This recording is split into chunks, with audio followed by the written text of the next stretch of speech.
That's Right. why I say that. What were women regarded like at the time? Did they, because there were female goddesses. Sure. So obviously there was and it was a war society, and you had like Athena, the god of war, Athena.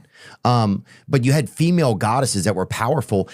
How were women viewed in society during Roman times? So it's a strongly patriarchal society, and the head of the household is invariably a man, and they are in charge of everything.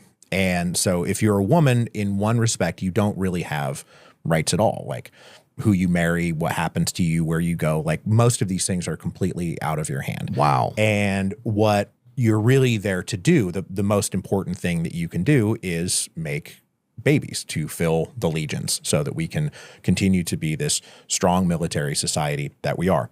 But all of that said, the Romans also did have written into law, actually, there did become spaces for women to own property in their own right, to be able to manage some of their own affairs financially.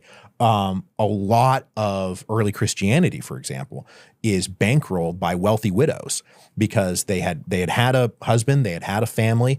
That husband dies, they don't remarry. There is legal space for them to exist as a widow who's unconnected to a man who controls her own money.